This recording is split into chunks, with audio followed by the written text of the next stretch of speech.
নমস্কার বন্ধুরা, সোনালিস কিচেনে তোমাদের আরও একবার জানিয়ে স্বাগত। আশা করছি তোমরা সবাই ভালো আছো। তো শুরু করা যাক আজকের রেসিপি, সুইটকর্নের পকোড়া। তো তার জন্য আমি প্রথমে গ্যাসটা অন করে দিলাম, তারপর বসিয়ে দিলাম একটা সসপ্যানের মধ্যে দিয়ে দিলাম 1 মগ পরিমাণে জল। তারপর জলটা হালকা ফুটে গেলে ওর মধ্যে দিয়ে দেবো সুইটকর্নগুলো, দিয়ে 5 মিনিট মতো ভালো করে বয়েল করে নেবো, মানে সিদ্ধ করে নেবো। যতক্ষণে সিদ্ধ হচ্ছে ততক্ষণ দাঁড়িয়ে থাকি। 5 মিনিট মতো ভালো করে বয়েল করে নিতে হবে। দেখতে পাচ্ছ আমার সুইটকর্নগুলো একদম টকবক করে ফুটছে।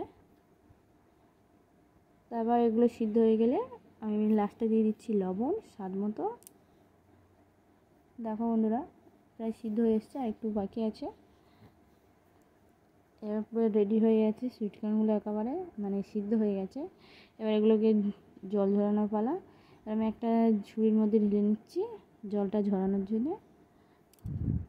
তারপর এটাকে একটা বাটির মধ্যে নিয়ে নেব। তো আমি প্রথমেই 1 চা চামচ চালের গুঁড়ো দিয়ে ভালো করে মিক্স করে নিয়েছিলাম। তারপর দিয়ে দিলাম 1 চা চামচ কর্নফ্লাওয়ার, দিয়ে দিলাম স্বাদ মতো লবণ, 1 চা চামচ লাল মির্চ রেড চিলি পাউডার, আর দিয়ে দিলাম হাফ লেবুর রস। দিয়ে ভালো করে মাখিয়ে ম্যারিনেট করে নেবো, মাখিয়ে নেব। চামচের সাহায্যে আমি মাখিয়ে নিয়েছি, তোমরা চাইলে হাত দিয়ে মাখাতে পারো। আর দিয়ে দিলাম সামান্য একটু জল, দিয়ে আবারও ভালো করে মাখিয়ে নেবো, মিশিয়ে নেবো। বারবার শুধু একটু মিষ্টি হয়ে যাচ্ছে, সেটা বড় কথা নয়। এবার আমি দেখতেই পাচ্ছি, আমি তোমাকে দেখিয়ে দিচ্ছি, একদম সবগুলোর গায়ে ভালো করে কোটিং হয়ে গেছে। তারপর এদিকে একটা কড়াই বসিয়ে দিলাম গ্যাসে। কড়াইটা গরম হয়ে গেলে এর মধ্যে দিয়ে দেবো সানফ্লাওয়ার অয়েল। তারপরে দেখতে পাচ্ছ চাপা দিয়ে রেখেছিলাম, তাই জন্য একটু জুড়ে জুড়ে গেছে। তো তেলটা গরম হয়ে গেছে, এর মধ্যে দিয়ে দেবো সুইটকর্নগুলো। আমি একেবারে সবগুলো ভেজে নিয়েছি, তোমরা চাইলে দুবার ধরে ভাজতে পারো।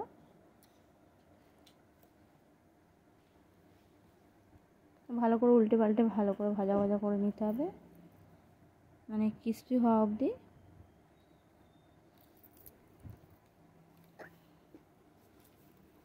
দেখতেই পাচ্ছ আমার ভাজা একদম কমপ্লিট হয়ে এসছে। আমি একটা প্লেটের মধ্যে একটা টিস্যু পেপার দিয়ে তুলে নেবো এবার এগুলো সুইটকর্নের পকোড়াগুলো।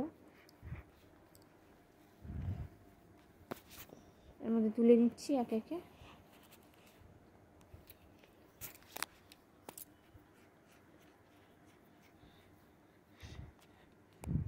ভালো করে সিদ্ধ না করলে সুইটকর্নগুলো তেলে দিলে তখন ফাটতে পারে, তাই ভালো করে সিদ্ধ করতে হবে। তারপর ভাজাটা তুলে নিয়েছি, তারপরে একটা বাটির মধ্যে ঢেলে নিয়েছি, নিয়ে ওর মধ্যে দিয়ে দিলাম ধনেপাতা কুচি, চাট মশলা হাফ চামচ দিয়ে ভালো করে মিক্স করে নিয়েছি। আর তোমরা চাইলে ধনেপাতা পেঁয়াজ শসা সব কিছু দিয়ে করতে পারো, আমি শুধু ধনেপাতা দিয়েছিলাম আর চাট মশলা দিয়েই আমার রেডি সুইটকর্নের পকোড়া। তো ভিডিওটি কেমন লাগলো অবশ্যই কমেন্ট করে জানাবেন বন্ধুরা। Tata, bye bye.